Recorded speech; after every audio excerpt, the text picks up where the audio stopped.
We are live with the live. So I'm here with Jack Spirko, and I guess we've moved in some sort of orbit over the last couple of years. We've been back and forth a little, but we thought it'd be a great topic for us to introduce ourselves to you, the lovely audience. With Jack is, he runs a daily podcast dealing with prepping, survivaling, and so on. Survivaling? I'm not even sure that's a word, but let's just say it is word, but we can for do the sake that. of professionalism. So, Jack, I wonder if you could just, introduce yourself to our audience, and I guess the topic we'll be chatting about today. Yeah. Anyway, my name is Jack Spirko. I'm the host of the Survival Podcast. We've been running about 12 years, about 250,000 daily downloads of the podcast itself. We cover all aspects of self-sufficiency, self-reliance, and liberty. Really a variety show. We'll be talking about deep philosophical stuff like we are going to do today. One day, next day, maybe more like bushcraft survival skills. Maybe the next day on how to grow your own food. Maybe the next day on guns. And we've just kind of run that for a number of years. And of course, with COVID, that's like the Super Bowl for a survivalist, right? I mean, that's about as global of an impacting event as you get. So I've been deeply involved with this, but I've also been deeply involved in looking at megatrends for the last 5 years. And I've been saying for 5 years, this decade between 2020 and 2030 would be the greatest decade of flux and change that any living person had ever seen. I'd expected that. And what COVID's done and all of the lockdowns, which I believe were largely unnecessary, has accelerated a lot of these trends. And the one we want to talk about today is education. And specifically, when I reached out to you on Parler, it was about K-12 education, primary and secondary. But I believe it's also going to impact post-secondary, so we can deal with that as well today. Okay, I'm going to make great. sure that doesn't happen again. Just before we get into the school stuff, let's talk a little bit about prepping, survivaling, and so on. I guess I started about 10 or 11 years ago, and you, of course, I mean, it's not been a core of what it is that I talk about. I've sort of mentioned it from time to time, but this is like a big thing for you. And so I wonder if you could introduce the audience who may not be super familiar with this whole mindset, what the major principles are. I actually come at it with 12 tenets, and we won't go through all of those because we'll eat the whole show up with that. But the primary thing that I try to teach is, instead of thinking about, hey, this particular disaster, because I find that's what sends people into prepping. Like, they find out, oh, gee, we print money, and then they freak out, and they look at the national debt and they freak out over that. So they think there's going to be an economic collapse. Or, they read a book on something like a pandemic and they become convinced that's the problem, or what have you. And so I usually end up with people that come into my circle coming from some particular point of fear that's kind of lit a fire under their butt as to everything's not so, particularly well. And I grew up in rural Pennsylvania, where if you didn't have a generator in the winter and the power went off, you might freeze, right? So you had generators. We stored food because we were poor and we grew a garden. And if you didn't store food, then you lost all the food from your garden. So I kind of came from that mindset. We didn't call it prepping. And that made me come at this from the standpoint of, you don't prepare for a specific disaster. You prepare to deal without systems of support. So you look at all of the areas in your life where you're dependent upon outside systems, and then you either go into self-sufficiency or self-reliancy with those. So self-reliancy we would measure in time. So if you have enough backup fuel to run a generator for 2 weeks, you're 2 weeks self-reliant. Self-sufficiency we measure more in percentage. So if you have enough solar to run 50% of your power needs, well, you're 50% self-sufficient almost infinitely at that point. So you try to use those two concepts together to put as much redundancy in your life as possible, make your life as non-brittle as possible.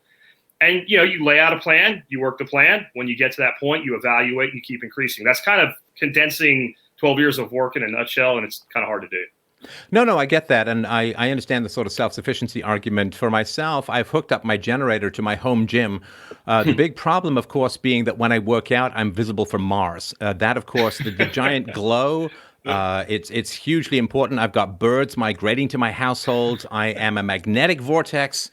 So clearly you have to be careful with the amount of power that you generate at home with your tidy biceps. So okay, now, so you kind of came through it just growing up in the country, and I was sort of thinking about this just before we were chatting about this odd cycle of civilization, which is kind of part of what we're talking about today. The cycle of civilization is, the country sucks. Let's get into big cities. Let's be dependent on a highly fragile chain of supply. And then let's develop pathological altruism, which draws more and more people into the city through the welfare state. And then let's just keep printing money so that we don't disturb this pathological altruism. And then, since the supply chain is designed on money and the acceptance of money, eventually the cities just go full ancient Rome collapse. And then it's like, you centralize into the cities, you get pathological altruism and money printing, and then everybody scatters back out to the country. And this has happened so many times throughout human history. The Roman Rome itself, when it finally collapsed, went from a couple of mil people down to 18,000 in about a year. This kind of depopulation scenario can happen with extreme rapidity. And I'm not trying to alarm anyone. I'm just, talking about facts of history and seeing the amount of fiat currency that's wallpapering over the giant economic crater left by COVID. It does seem like the accelerationism that some of the more end the system types are into seems to be hitting the gas full. Yeah, and I think that you really have to come to this with a concept of a transformation of systems rather than end of a system. And then when you look at transformation, you need to look at it a little bit differently. For those that are watching the video, people think of like a system ending and a new system beginning, like your two fingertips coming together. That's really not how systems tend to happen. You usually end up with this overlap where you have elements of the old order and elements of a new order overlapping each other for a period of time before you completely switch over. And the longer that is, that seems like a bad thing. It's actually kind of a better thing because it gives people more time to deal with the transition. So if you had the kind of transition that I've been forecasting with these megatrends happening in 10 years, that's fast. That's why it seems so abrupt. But what's happened with COVID is almost like this. So you have much less time. Say what was going to happen in 10 years, the majority of it occurring in 3 or 4. And if you were going to have incredible disruption over a decade, imagine what it looks like over 2, 3, 4 years. Because some of it will happen really fast and be over and done with, and some will take longer because our society is so complex. There's so many layers in there. Like, mainly I wanted to talk about education today, but there's so many other things. You're talking about the outflow from the cities. That's actually the first megatrend in this series of articles that I've put out, in people leaving these big cities. And of course, the first cities are going to be left are the ones that have gone the craziest, the ones that have people literally taking a dump in the street. A guy owns a business. He's paying ridiculous taxes. He's going through all kinds of hurdles to run a business in a city like San Francisco. There's a dude taking a dump on his stoop of his business. The police will do nothing about it. And if he goes out and prevents that from happening, they'll arrest him or they'll fine him. And there's a point where that person's like, I'm not doing this anymore. And then when you have, on top of that, something like the riots we're seeing, and the police stand down and allow those businesses to be ransacked, there's a point where those people just go, enough of this, and they leave. Now add all the other things you were talking about, and then add the test drive. And that's the big thing I've been coming at with this over and over again, is the test drive. So with schools, we'll get into that in a second, but with fleeing the cities, you get these people in the city, and then all of a sudden Google or whomever they work for, whatever tech company they work for, a lot of companies aren't even tech companies, but they do a tech job, say, you know what, with this pandemic, not people that don't have to be here work from home. So they work from home. Employers always feared, if I let this guy work from home, he's going to slack off. Turns out people tend to do their jobs because they like to keep their jobs and their money. So the guy goes home, does his job, keeps his job and his money. The employer goes, wait a minute, this works better. You know what? You can just keep doing that when this is over. Half the employees or more are gone. Now they're looking at this giant building. They can't sublet it because everybody's doing the same thing. And all of a sudden the employer's bailing out of that city, or bailing out to the outskirts of that city, or downsizing their facility there. And all these people that are working now remotely are like, wait a minute, why am I paying $2,700 for a 1-bedroom apartment with a guy taking a crap in the front of the apartment when I go out every day and needles up and down? So that guy's like, well, I'm going to go out to Sheboyganville, and for the same money, I'm going to get a 5-bedroom house with 1.5 acres of land. I'm going to, have my kids in a much better neighborhood. And a lot of these people, they're right at the age where they are starting to start families. A lot of these people that are upwardly mobile in these types of jobs that are making this adaptation, they're 25 to 35 years old. They're ready to put down roots, and they're already predisposed to move to the suburbs. And that's typical. Now they're just moving further out. This drives down everything. There's like 14,000 vacant apartments in Manhattan right now in August, which is usually when inventory is the lowest. You've got U-Haul, Ryder, et cetera, breaking records on people fleeing California, Illinois, Washington State, Oregon, New York. And this is just going to continue. And they're not all going to one place. It's not like they're all going to Texas like that was going on for years. Now they're spreading out because they can go anywhere. So that's all, and that's all cascading. And that leads into education because all of a sudden you got people pulling your kids out of school. Because if I'm going to have my kid at home for school anyway, why am I going to be in the state system now? That was the main reason that held parents there. But at the same time, people are leaving. And if you have the city population in decline, well, some of those people have kids. Those kids are leaving too. You put that together, now the schools are downsizing. Now the teachers are getting laid off. Now the teacher can't afford to live in Los Angeles anymore because she doesn't have a job in Los Angeles anymore. Now she's moving out. And this whole thing is a cascade of failures, one on top of the other. And like I said, COVID's like somebody went and dumped gas because all this was happening already. I've been watching it happen for a decade.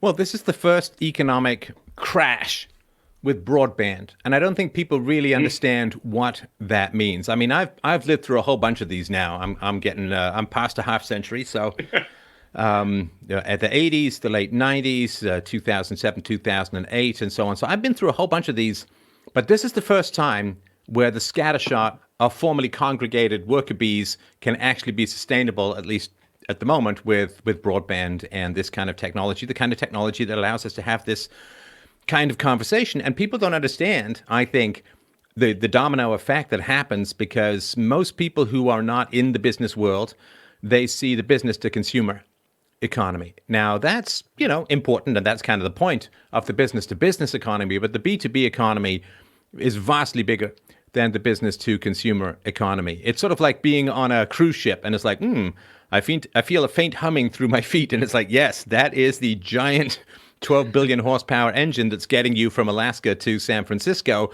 You may not know it, but you go down there and there's a whole lot of stuff going on that you just feel this little hum.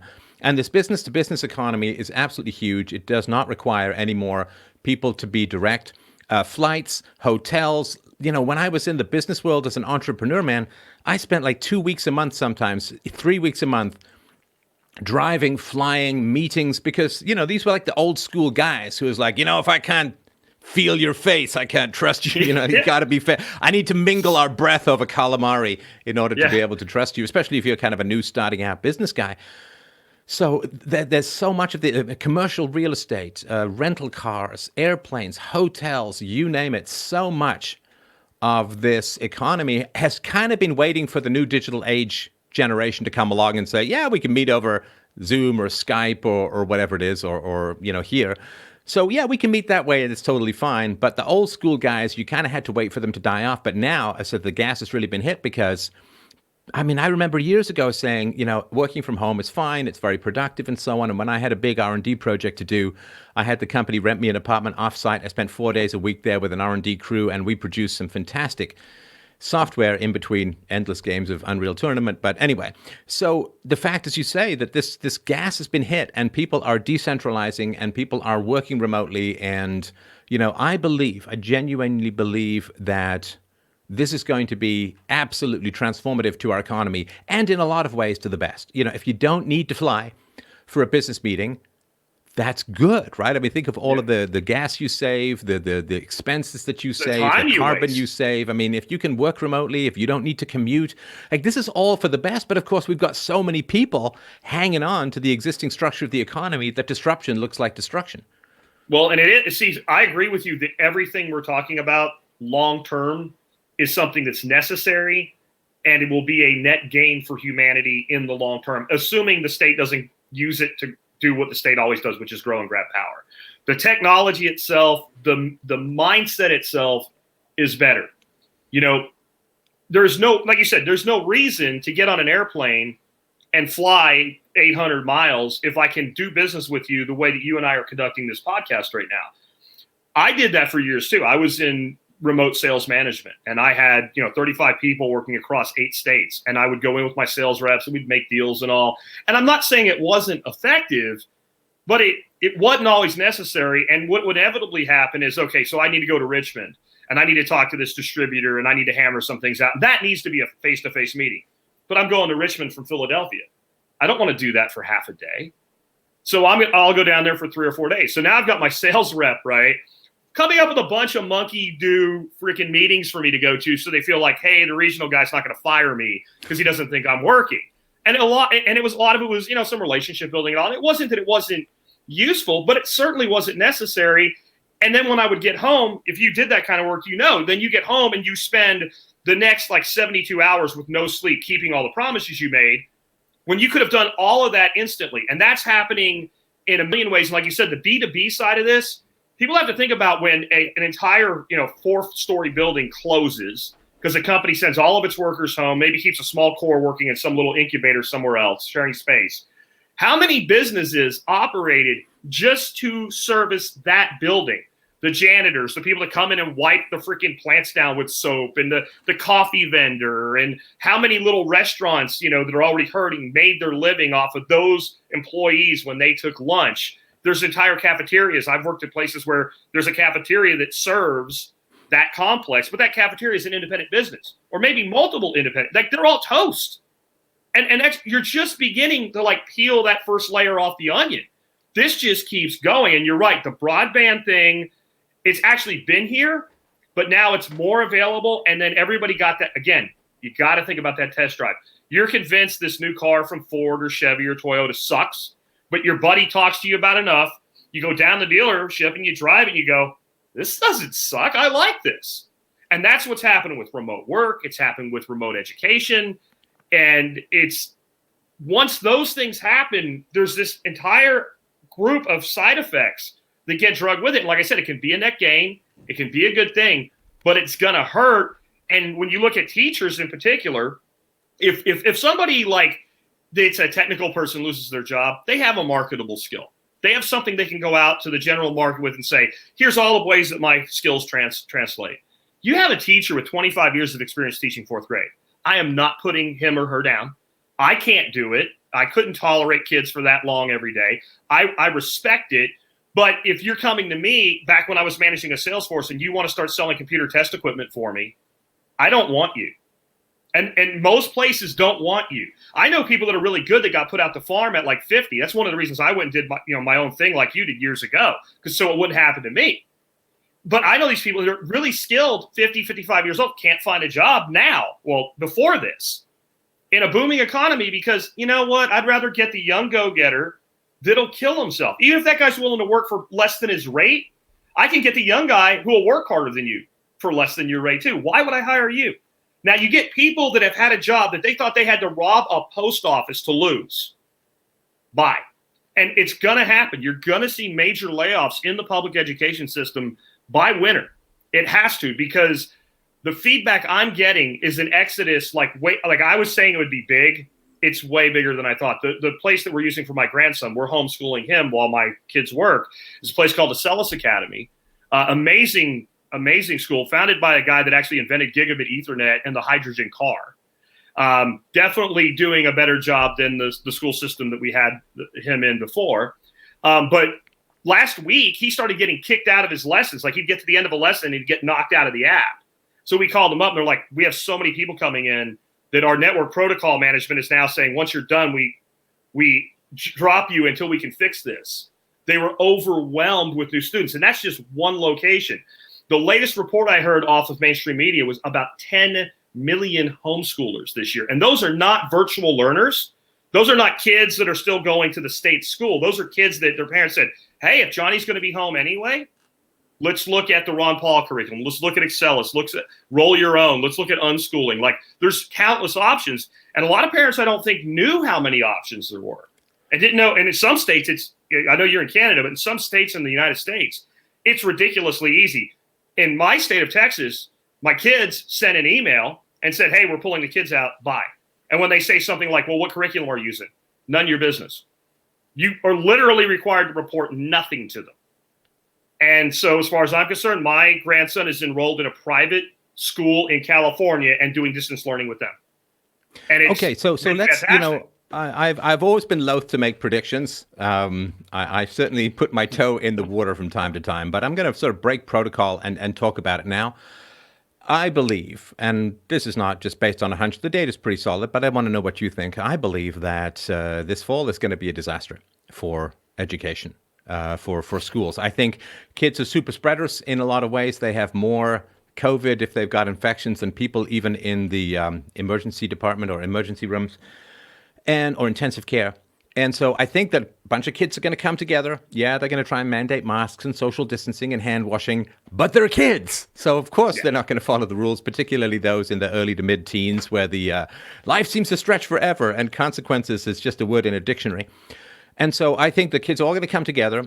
It's going to spread, and they're going to bring it back to the homes, and it's going to be like wildfire. I really, really believe that to be the case. And then, I think that schools should just be toasted for the fall, in my humble opinion, because what's going to happen is you're going to get this huge spread. A lot of people are going to get sick, and they can shut them down anyway. So I think they should just shut them down without the however many people are going to get infected by this congregation of kids who are going to just bring it back everywhere. So I think that for the foreseeable future, government education, the sort of centralized, 30 kids in a classroom situation, it's kind of toast. I don't think that model is going to fundamentally survive. And, I get that that's tough for a lot of working parents, tough for a lot of single moms, but by God, I can't imagine that it's going to be anything but beneficial to society as a whole in the long run.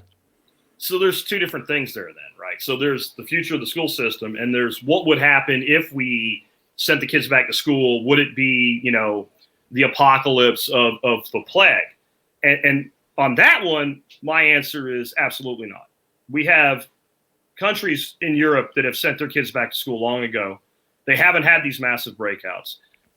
The latest data on the virus itself looks like when you get a population up to about 20 to 25% infection rate, it tends to burn itself out really hard. If you look at the places that went first, like one of the mistakes we made is we judged the United States the way we judge Germany. This is stupid. We're a massive country, 330 odd million people, totally different diverse regions. We're a republic. We're not an individual state. Texas is, just gone through its big curve, and people are like, that's because you opened up. No, that's because it was our turn. So I think mostly when this virus comes to town, you have about a point where you have about a 2-week ramp up to the peak.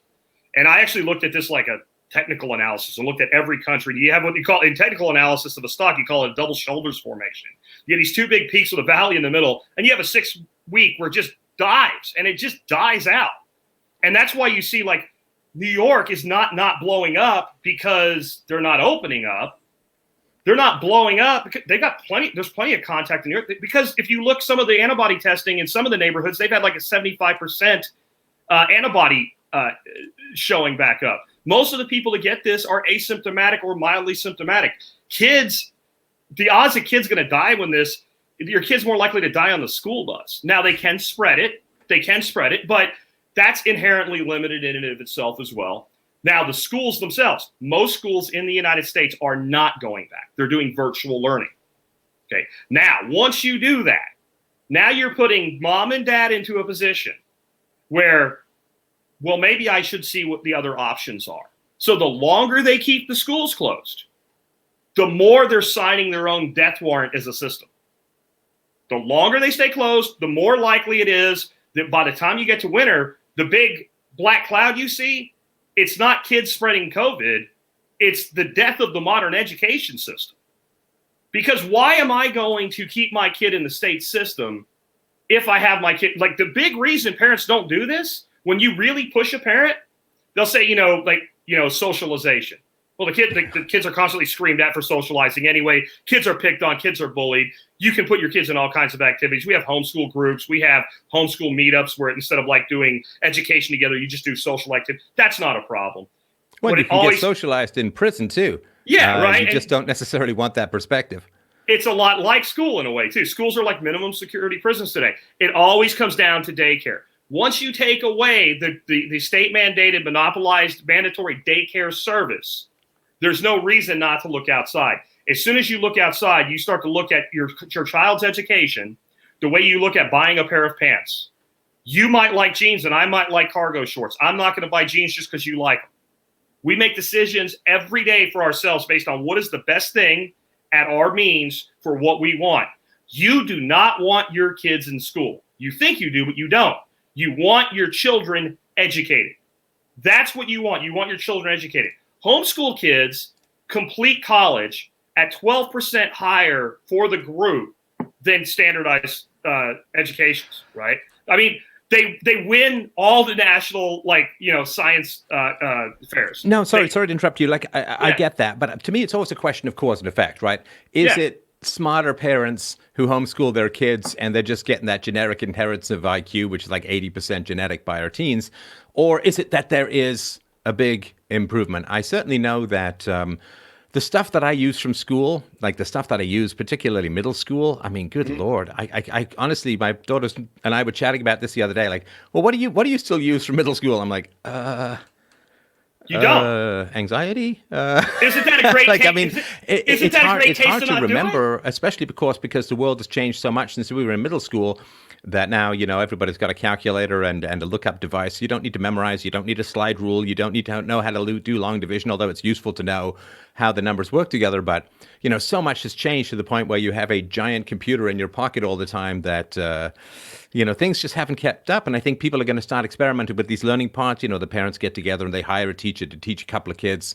That's really cool. And the parents then have finally, by God, I hope, some control over education, because, man, educational control has been yanked out of the hands of parents and handed over to radicals in unions and activists. And, hey, let's experiment on your kids with some entirely new Bill Gates learning curriculum that's never been tested and never been, I mean, they're not guinea pigs. They're human beings in the making. So on that, first of all, let me just say then to the right, stop trying to save a dying system. Take this opportunity, capitalize on it, get your kids out of the system you've been criticizing rightfully for 20 years. I've heard it's an indoctrination center. I completely agree. So stop sending your children into it. On to your, where you started there with, is it just that the parents that are doing homeschooling in general are smarter? I don't think so, because a lot of parents are using something called unschooling, and they pretty much let the kids do whatever they want. And some of those kids go to Ivy League schools on scholarships. So what you're really dealing with, and this was something that I interview a lot of people that do this because I'm a big advocate for it.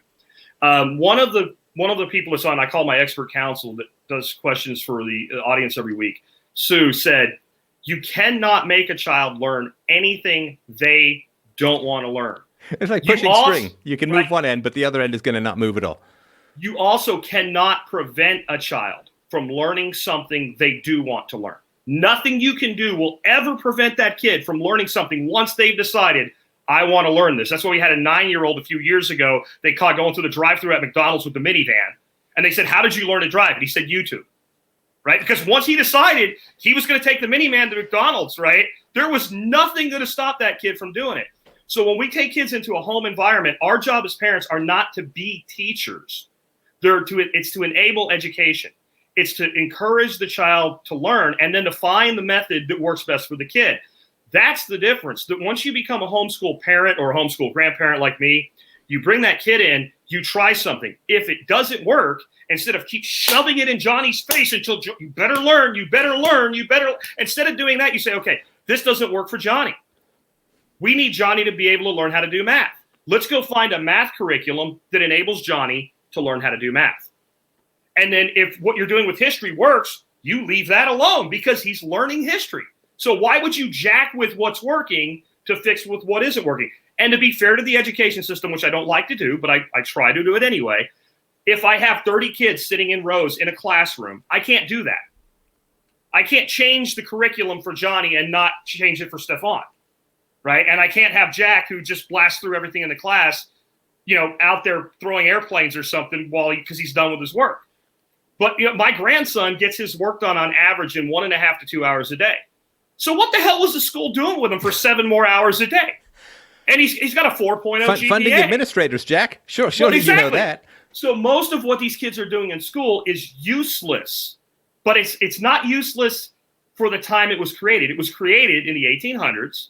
It was designed to program our children to go work in a factory or something similar to that. We needed a system that would take basically what was like the equivalent of a 1600s peasant in the freest economy that ever existed, meaning I could stay on my dad's farm and I was good. I had no need to leave the farm. How do you get that person to go work swing shift in a textile mill?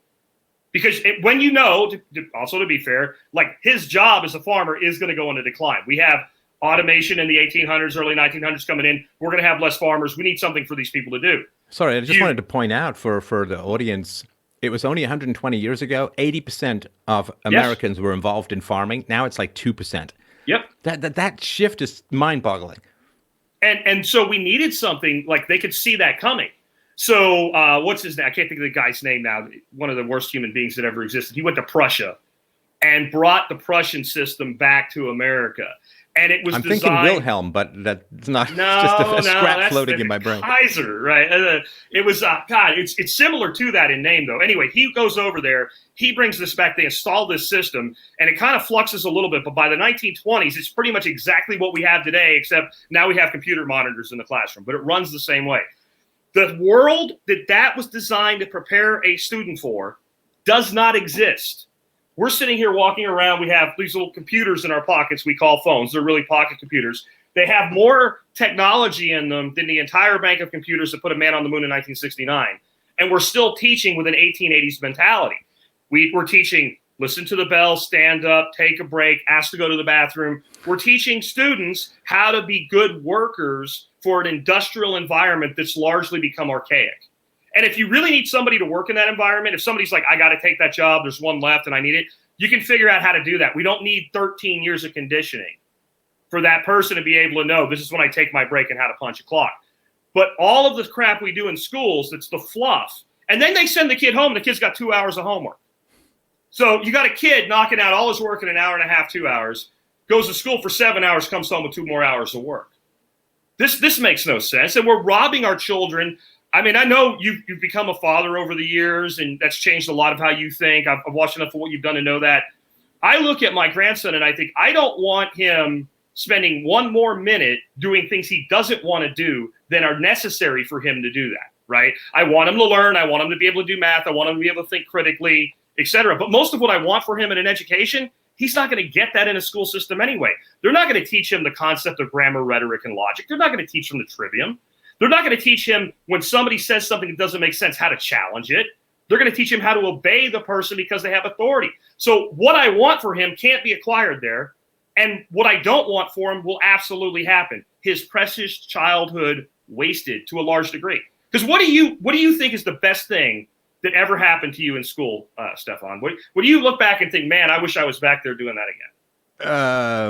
Well, school introduced me to computers. I had a math teacher who showed me an Atari 400 with 8K of RAM, and I would go in on weekends to program computers and learn. That became a career for me for a long time.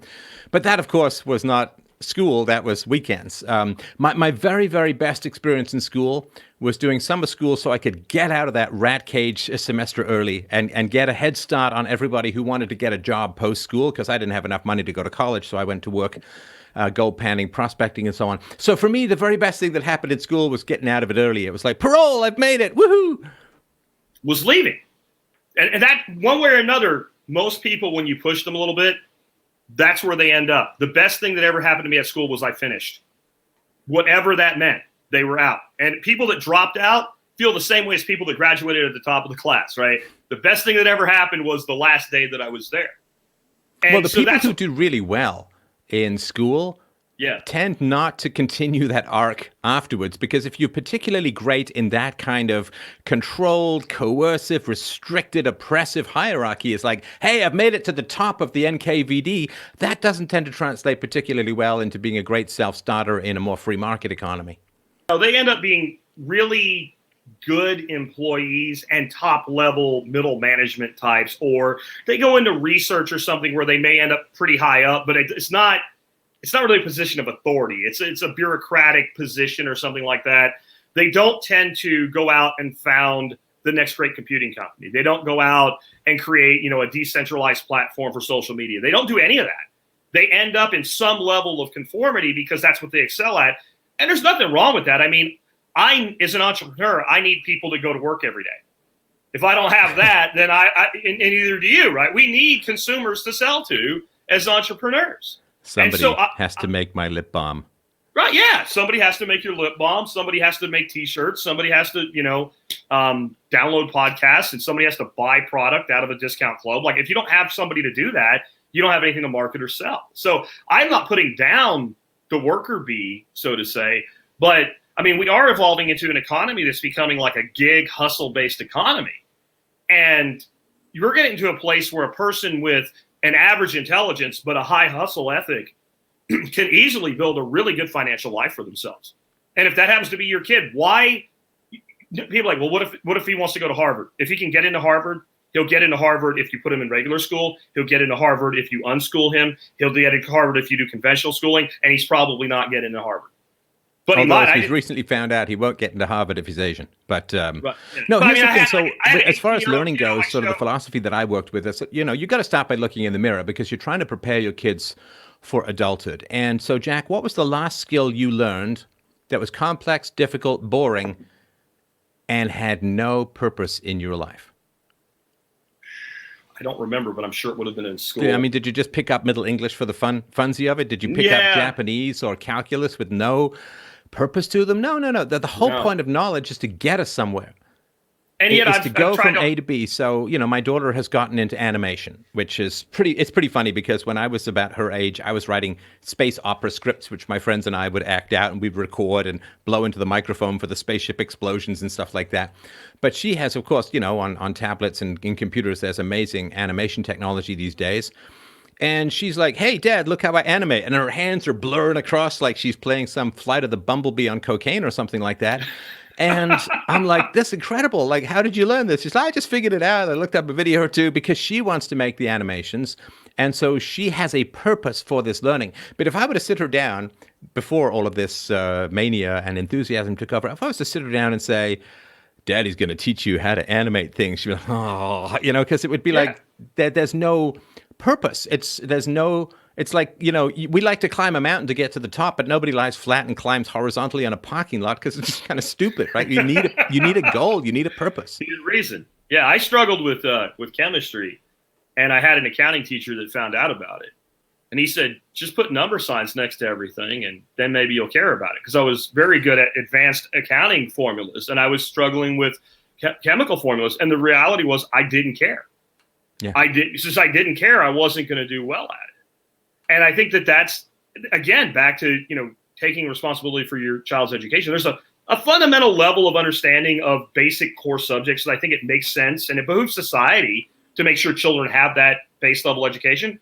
But in the end, we are specialist generalists, right? We as human beings, we are a generalized species, but we specialize in what we find interested in. What makes us individuals is that we all have different things that we want to specialize in, and we all come at different ways of doing them. So this idea of creating conformity in somebody that's ultimately, if they're going to be successful, be some sort of specialist, doesn't make a lot of sense. It really doesn't, because a lot of what you're wasting their time with, they'll never use. And a lot of what you're wasting their time with, you're actually impeding their progress on what they're exceptional at. If that makes sense. No, it absolutely, yeah. Everything's got an opportunity cost. The other thing, too, is that because government teaches, it's not a merit-based system. It is, and as you know, I'm sure, teachers tend to come from the lower scores when it comes to university applications and so on. It's like they've shaved off all the really, really smart people, taken the generally below average people in those cohorts and turned them into teachers. And I think that's a problem. Like, I want the very smartest people teaching kids because that way they welcome challenges from the children. I like my daughter's skepticism. It's like, well, why is this important? And why, I need to have a good answer, because if I don't have a good answer, she has every reason to push back on the process. And so, but if you have people who are kind of not that smart, when they get challenged by kids, they tend not to react with the joyful Socratic positivity that is really going to help their minds flower. Well, they react with authority because that's what they know and that's what they have and that's the system that they're in. And the reason is because I said so. And the reality is most of them are smart enough to know that a lot of times when that kid's saying, why is this important, that the answer is it's not. So if you know the answer is it isn't, it's because really, it's in the curriculum. Why is it in the curriculum? Well, and I'll get fired if I say that, right? And you were talking about how teachers tend to come from the lower rungs academically. The problem with that is also that we've convinced them that they're really smart and that they're heroes, and we've lionized them. I don't know if you know this, in the state of Maryland, because I called bullshit on it and then I got proven wrong. By the time you're teaching for 5 years, you must have a master's degree or they'll take your license. So you come out with a bachelor's, you start teaching, you get your license to teach, but then you have 5 years, paid for by the taxpayers, of course, to acquire enough classes to get your master's in education, or, master's in something anyway. And I know you said you want the smartest people teaching our kids, but there is no need for anybody to have a master's degree to teach freaking second grade. That is the dumbest thing I've ever heard. You know who should be able to teach second grade if they had the emotional maturity? A third grader that got A's in second grade should be able to teach second grade if the second grade teacher did their job.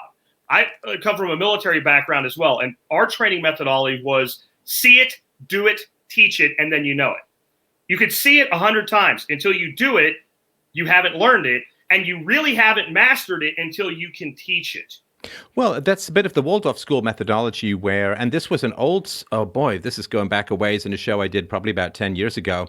There was a school system in the UK in the 19th century which had that kind of process where you would learn a skill, you'd master it, but you'd only know if you mastered it if you would teach it to younger kids. And younger kids would actually pay you a penny to teach them, and they would choose among the older kids who would be the best teacher for them and so on. And even in modern dollars, the annual cost for those schools was less than $100 per child, because so much of the teaching was going on between and among the kids. Plus, it also teaches empathy. This age segregation, one of the reasons why kids bully and they get so cold towards each other is age segregation. And if you have older kids teaching younger kids, it awakens sort of the paternal and maternal aspects of people, which helps them develop a better empathy.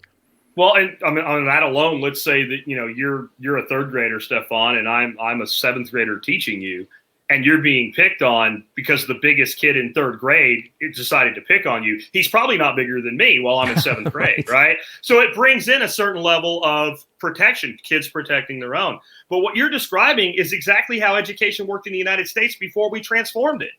And it actually took a while to stomp it out. That was the one room schoolhouse that had all the kids in rows, and then what they did is they put the first graders, the second graders, the third graders, and they would actually tell the kids, okay, first graders, the second graders are going to turn around and help you with your work. And that developed mastery of whatever it was that they were being taught. It didn't matter what it was, but you've done a podcast for a long time, so you are above everything else an educator. That's what you're doing. You're a teacher, and you have a passion for teaching, or you wouldn't do this every day.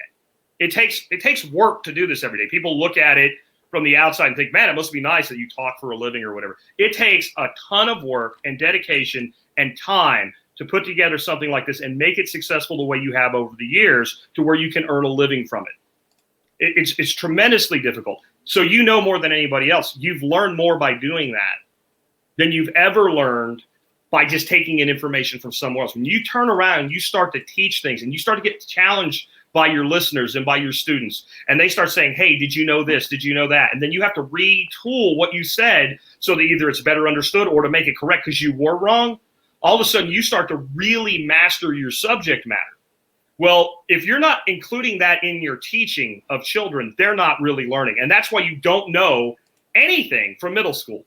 If you took the average person who's successful in life and gave them a final exam for 9th grade, they'd fail it. So why the hell did they do it in the first place? I mean, and I don't think I have it. They have. Oh, hang on a sec. We just spiked out a little bit there. Oh, we're back. Okay. Yeah.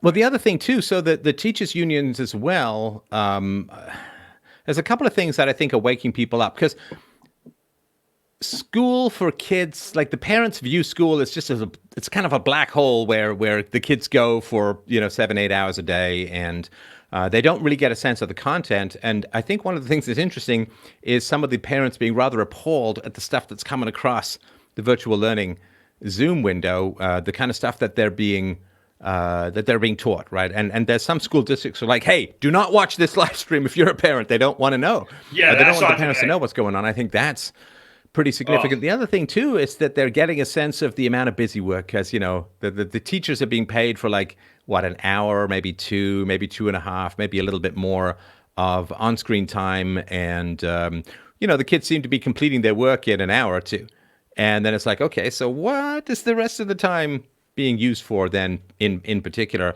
And the other thing too, I think people are seeing that the teachers unions are impeding the e-learning, that the government is pretty incompetent when it comes to getting technology working. And also, of course, that the teachers are more than happy to accept full-time salary for part-time work. I mean, hey, wouldn't we all, so to speak, right? Yeah. But the teachers who are working a couple hours at most a day, yeah, they're like, yeah, full benefits, summers off, full pay, because there's two tribes under COVID. There's two tribes under COVID. There's day and night in the world, and there's government workers and everyone else under COVID. Because government workers seem to be doing pretty all right.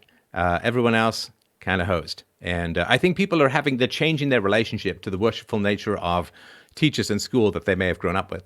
Well, don't you think, though, that, I mean, I know it's hard to revolt against the state when it comes to taxes, but when you end up in a fairly high property tax district, and, by next year, a report comes out that 50% or 30% of students are not in the public system at all anymore, that some of those people might just be like, well, what are we paying for? Oh, I mean, the government should be refunding at least half of property taxes this year. Don't you think we have to have a come to Jesus moment at some point with that of, hey, look, y'all don't, and how do they defend the institutions themselves as this happens? So you might be able to keep teacher headcount up for a while, but there's a point where you start saying, well, why do we need 5 schools if 2 of them are half empty? And now you've got facilities closing. Now you got all those other jobs. Like I'm saying, the economic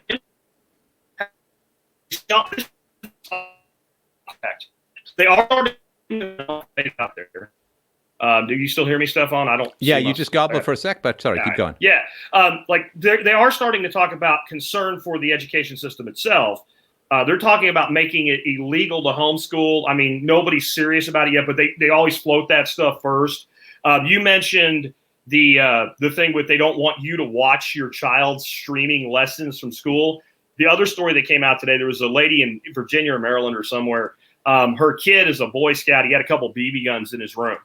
So the teacher sees the BB guns in a rack in the room. They're obviously BB guns, by the way. These are not, AK-47s or whatever. She freaks out, tells the principal, the kid's got guns. The school's stance is, because it's virtual learning, he brought a gun to school. So the principal calls the mother back to figure out where the kid is, to use basically a network sniffer and figure out, because he's a two household place, to figure out which house he's in.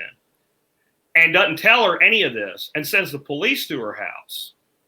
The police ask if they can come search for weapons in the house. What's the response to that should have been go screw, but she's a conditioned person right out of the same system and said, I've always been taught to comply. So she says yes. Cop turns out to be a decent guy at least, comes in, goes, yeah, these are BB guns. Good way he's got them stored. He's being respectful, whatever. I'm sorry I had to do this, and goes on her way. But their viewpoint was, now that you're allowing us to virtual school your child, our rules for our building apply to your home. We just conscripted your private residence for state property. So get out. Like, I know I keep saying that, and people tell me it's hard, but like, I listened to a thing, you did a show about the end of Japan recently, and I listened to the guy you talked to on there, and he was talking about how he lived in a place where it was a high crime area, and he couldn't move because of his job, and he was making all these excuses. And you are way more I'm not the patient guy you are, right? I don't have a military background, so I can't order people. I was like, move, dummy. Like, so in the end, though, like, if you don't want to possibly get knifed when you're on your way home from work, you probably should find a job that gives you what you're looking for, someplace where that's not likely to happen. And you told him, like, philosophy can only do so much. I can't make that go away for you.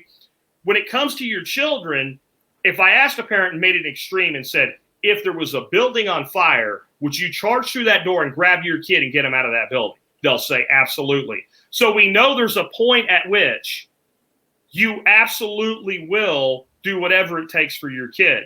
All I'm asking you is figure out where that point is, because I'm sorry to interrupt, but that's the wild thing to me about how vivid, as you say, the risk to kids is not super high when it comes to COVID. I am concerned about the nexus spread situation, sort of bicycle wheel hub spread.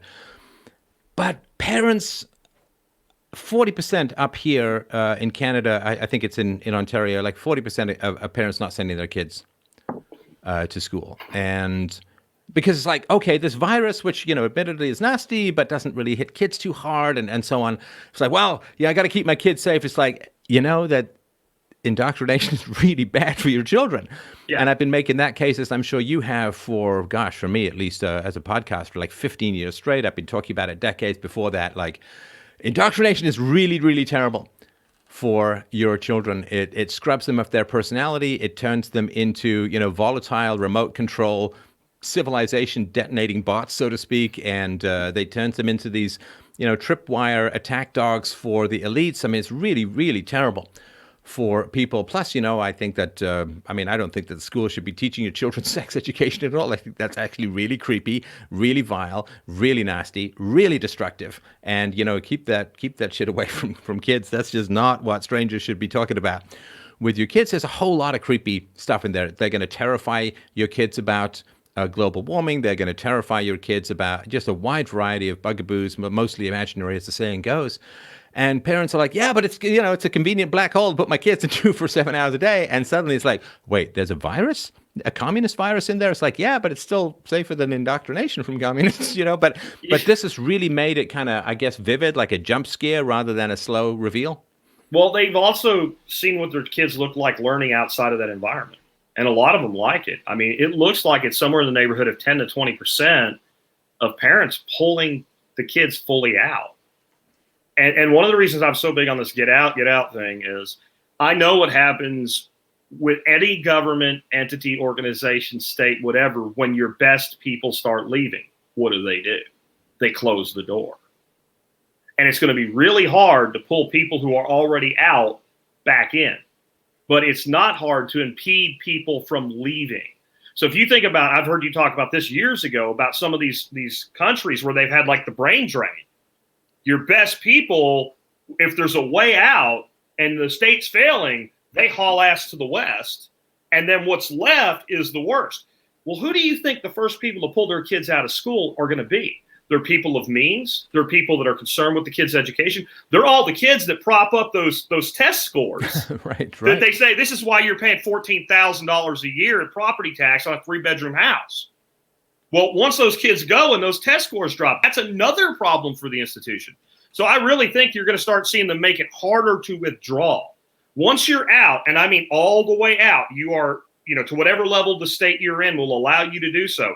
It's very difficult to get the claws back into you. Yeah, I guess like businesses, once you've adapted to people working from home, it's kind of tough to lure them back in because working from home is like a giant raise. The COVID has finally provided people the giant raise, those who still have work, of course, the giant raise that the last couple of decades has kept from them as middle-class wages in particular, and the wages of poorer people have stagnated or declined. Well, now you have a raise because now you don't have to spend as much. You don't have to buy lunch out. You don't have to pay for gas. You don't have to dry clean your clothes. You get a kind of little bump in salary, and it's really, really tough to get people to go back. It's like and if you old business models are like, hey, it's like you go to the cell phone store and there's some shiny new Lamborghini cell phone that walks your dog and tells your wife she's pretty every day. And then there's like, yes, but we have this lovely rotary dial for you. This is like tick tick tick tick tick tick tick tick. I mean, this is what and so people, it's going to be really, really tough for people to go back, and especially when you now have a giant experiment. What are these learning pods going to be like? What is homeschooling going to be like? And also for a lot of the kids who are in rougher schools, with the metal detectors, with the guns, with the bullying, with the danger, with the assaults, with the sexual, like you're much more likely as a kid to get sexually assaulted in a government school, many, many times more likely than the Catholic pedophile priest scandal. Public school is much, much more dangerous for children than any Catholic church. I mean, like by many, many, many times. And so for those kids, can you imagine like what a relief it's going to be? I remember one of my greatest memories from childhood. It's a little sad, but nonetheless it's true. One of my greatest memories from childhood was getting up. I must have been, I don't know, maybe 9 years old. Getting up and, you kind of shuffle off to school like, I don't know, like some zombie knowing he's going to meet Brad Pitt at the end or something like that, right? But you kind of shuffle off to school, it's like, I got to do it. It doesn't even have the thrill and excitement of war. You just shuffle off to school. And I remember waking up and, having my breakfast and all of that. So, I go to school, right? And then my mom said, why are you up so early? I'm like, huh? She said, oh, yeah, there's no school this week. angel wings sprouted my day. Yeah. I walked on air. It was like one of the greatest weeks of my childhood where I thought I had to go to school. And it's like, that's not how it should be. That's not how things should be for kids. Precious resource, the future standard bearers of our civilization. It shouldn't be like that. And I contrast that with now my grandson. My wife picks him up every morning, comes in the house, grabs his iPad, fires it up, starts doing his schoolwork immediately. Nobody says anything. He just does it. Why? One, he likes it. Two, the way I got him there, when we first started doing this virtual school, because that's what we did in March when they sent the kids home. It's what you had to do. The first week was hell, and I saw all these posts on social media, and I'm like, brother, I understand. And my wife was ready to cry dealing with him being willfully defiant. He just didn't want to do it. So I sat him down, and I said, buddy, you're screwing up. I looked at your work. I think you can probably do this in about 2 hours a day, and you could have the whole rest of the day to be free. And because right now you're taking till literally it was like he would get the last thing done the last second before it was time to take him back to his mom. And I said, but I guess you don't want to be free. And I let it go. And people think that's tough on a 9-year-old. About 2 days later, he's in the garage with my wife, and he goes, Grandma, I just want to be free.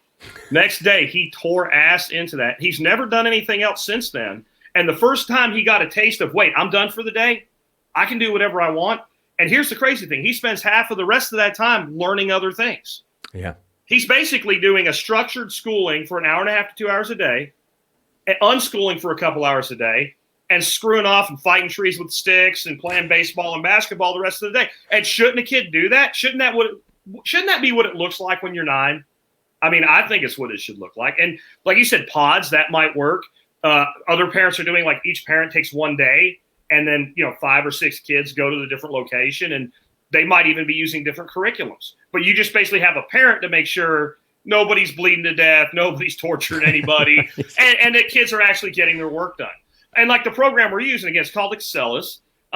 We have our own login, and like he went to his other grandparents for a day, and we could log in, and it would rat him out if he wasn't doing his work. We could see what he was working on, what his grades were, what lesson he was going through right now. So it gave us complete oversight, but it let us give him total freedom as long as he remained, worthy of having it. And that of course is the goal, that we return children to the center as consumers. Now, of course, parents in the long run, but it's a combination of parents and children. Yep. It has been, to me, the West really began to die mid-19th century when governments took over education, and it became, why is socialism and communism spreading so rapidly? Because we're using socialism and communism to educate our children, from each according to their ability to each according to their need. And you can't sustain a free society if your educational system is based upon coercion, any more than you can rationally lecture children to not use force to get what they want and then go on strike and hold kids hostage, so to speak, if you want a raise from the teachers union. So, all right, let's I do like Bob Seger, by the way, for the person in the question who asked the question. I just saw that going by. So let's, if you wanted to just tell a little bit about your podcast and your website, and if you are on the live stream here and you wanted to ask a question or two, I'm sure Jack would be happy to take it. So I can't type directly into the comment section here, but yeah, if you can give your vital statistics for your website, the kind of stuff you talk about, where to find you, and we'll see if a question or two comes in before we close things down. But yeah, thanks, Jack. It's a really great convo today. Absolutely. So again, my name's Jack Spirko, and you can find me at thesurvivalpodcast.com. I also have a short URL, so you don't have to type it all out. tspc.co. Come on over there. I think I did episode 2718 today or something like that. Been doing it for 12 years. Again, we were a 2-time winner of the Podcast of the Year award, about 250,000 listeners. We cover, like I said, a variety of things in the beginning, all aspects of self-sufficiency, self-reliance, independence, and liberty. Some days are just me kind of going on about a subject. Some days we have listener feedback and calls, and some days we have a guest on. We usually do that once a week, and then once a week we have a kind of a call like the Rockstar Group. We have an expert council. Years of doing this, I've found some people that are really good at what they do. So we'll have a question on solar engineering or something like that. I give it to a solar engineer instead of trying to answer it myself. And I'd love to have some of y'all come on over and give us a listen. We're on iTunes, Stitcher, all of that good stuff as well. All right. Jenny says, you were awesome, Jack. Usually I don't like guests because I prefer to hear Stefan go off, but that was good. Oh, that's nice to well, thank you. Nice to hear. Stefan, what method do you use to teach your child? So I use conversational methods. We do have a curriculum that we follow when we do sort of spelling and some math and that, but mostly it's just around, oh, I read this interesting thing, and I ask her. See, the thing is, we kind of fire cannons of info at kids, right?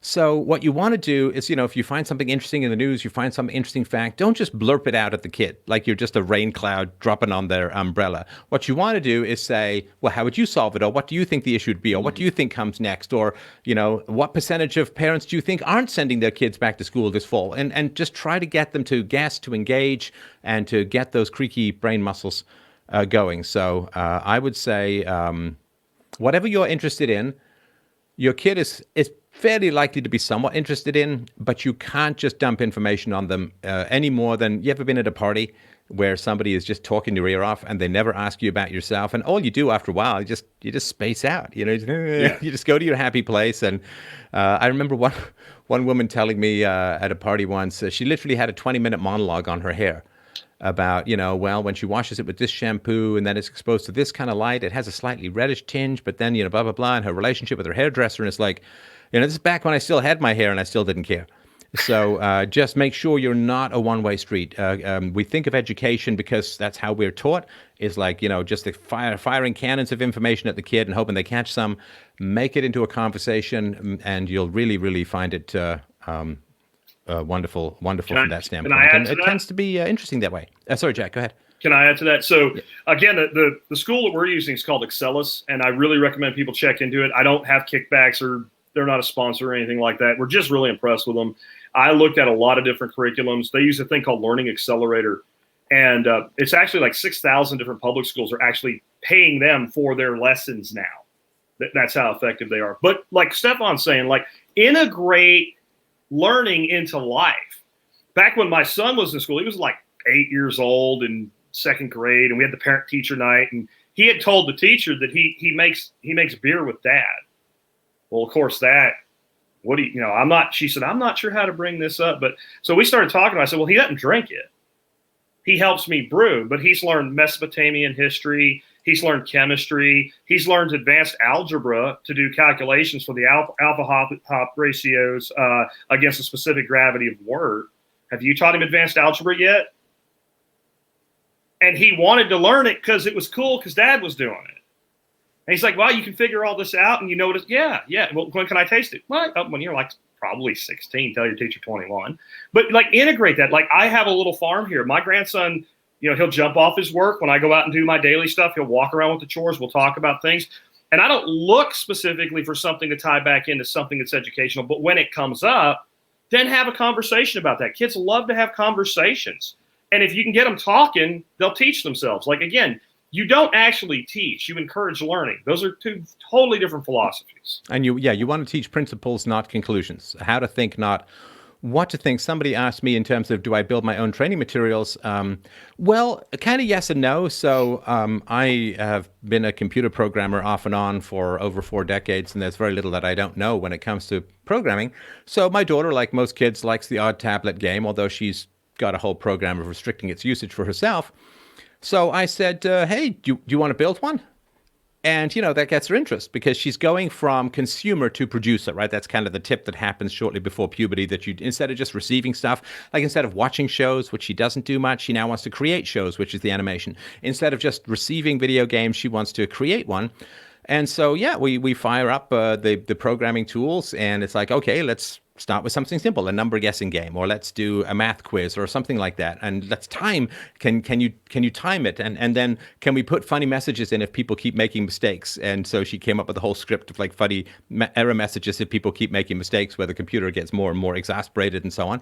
So that's fun and that's funny. And then I show her how the programming works in the background, and what colors should we use. I find that very enjoyable. And we have a little computer game with a bunch of different quizzes. We got trivia, we got multiplication, division, number guessing, and so on. Pretty simple stuff, but teaching her how computers work, teaching her how user interface design works, teaching her how to bring some humor into what it is you do. And all of that has been a great deal of fun for her. Now, I doubt that she'll become a computer programmer. That's not really her bent, but it's a great way to think how to think. I don't care about what she types. I care about that she knows kind of how computers work and can appreciate the logic behind what you do, because that's something she can continue to use whatever she designs or creates. I think that's valuable. I know enough coding so that when I have a project I'm outsourcing, a coder can't bullshit me. Right. And so that may pay off for her, that she'll have enough of an understanding. She may decide she wants to do something someday, and you're outsourcing work, and it's good to know the language that your work's being done in. So when they're giving you some sort of BS about why it can't be done or why it's going to cost more, you know that you're being lied to. Yes, that's true. That's true. Last question. What is the most surprising thing that you have experienced as a result of 2020 or COVID? The willingness of people to be ruled, the willingness of people to be controlled. I always knew it was a problem. I've railed on it for years, but the ease of which we can control an entire population with a catchphrase, and how we can change that catchphrase and forget about the last one. And the new one is now the order of the day. It started out, flatten the curve, 2 weeks to flatten the curve. So flatten the curve. And if you said anything against that, you were evil. And then it became stay at home and save lives, right? And now it is wear a mask, and my mask protects you and your mask protects me. You can show 12 studies over 7 decades that show mask masking does not work, and it actually causes more respiratory. And I'm not talking about my opinion. I'm talking about recognized, randomized, controlled testing that shows this is actually a bad idea. Well, this is Denmark. I'm sorry to interrupt, but I think Denmark, the ministers of health there have said, no, we're not going to mandate masks because we can't find the solid scientific evidence as to their efficacy. There isn't any. And when people say, show me your sources, I'll do it. But I also get to the point where I say, look, hold on, you're the one making the claim. Show me one RCT, randomized controlled trial or test, that shows conclusively that mask masking in the public works. Don't show me a clinical trial inside a controlled environment with a professionally trained medical personnel who change their mask every 20 minutes with perfect hygiene that it reduces spread. Show me, Bubba and his brother going into the Piggly Wiggly every day with the same mask they wear all day long at work. And what I would like to see is, hey, you take one of your homeschool kids. I know some of y'all are out there doing it. Have them put a mask on for 20 minutes. Take a Petri dish with a gel and rub the inside of that mask on that gel and put it against a control and see what it looks like. And then think about somebody wearing that mask, because you're supposed to wash your mask, replace your mask, but people don't do it. And when you mandate something for the masses, you don't base it on what should be. You base it on what is most probable. And what is most probable is a bunch of people walking around with infected rags on their face. and for every case of COVID you prevent, this was the reasoning of, you can go look these studies up for yourself. The first one I read was from 1947. The last one was in 2019. The reasoning in the end was always, for everything we stop, there'll be 10 more other infections, respiratory or otherwise, that are caused. So this is actually a net negative. So this doesn't work in mass. That doesn't mean that if you're a nurse in a hospital, you should wear it. And I'm not even sure that it doesn't make sense to maybe wear masks when you have like 2,700 people inside the Piggly Wiggly where they go in and out, right? Because that way they wear the mask, they take the mask off. This idea of people wearing masks nonstop all the time it's first of all, it's dehumanizing. Second of all, it doesn't work. But they don't even have to enforce the law. The mob is enforcing mob rule. And I've always known that's a problem. The most surprising thing is how freaking brutally effective this is, and how no amount of evidence, and I'm not talking about opinion, I'm talking about conclusive evidence, the same evidence that they ask for something like hydroxychloroquine or whatever. Here it is. This is evidence, and there is no counter evidence to this. And then it's just, you just want people to die. That's the response you get. And that has been overwhelming. And then I guess kind of right in there with that is the absolute lack of any integrity within the scientific institutions at all. Like, I knew it was bad, but when we look at hydroxychloroquine, for instance, we can debate how effective it may or may not be. But when you have people saying that it is a dangerous medication to take, when it's been taken since freaking 70 years ago, almost 1967, I believe, is when we first used chloroquine, and then hydroxychloroquine came around later. I took it for 6 months consecutively in Honduras when I was in the military. My main side effect was I did not get malaria, right? Like this medication, VA uses, but Department of Veteran Affairs uses 67,000 doses a day on an outpatient basis. And when you have doctors on television telling the public this is highly dangerous, it should only be used in a hospital, the level of intellectual dishonesty there outside of the efficacy debate is absolutely preposterous. And what I said today on social media is, I believe our modern education system is intentionally creating learning disabilities in students. Because you have to have a learning disability if somebody gives you the facts about this medication to then believe that it all of a sudden became dangerous outside of a hospital. You can't be thinking clearly.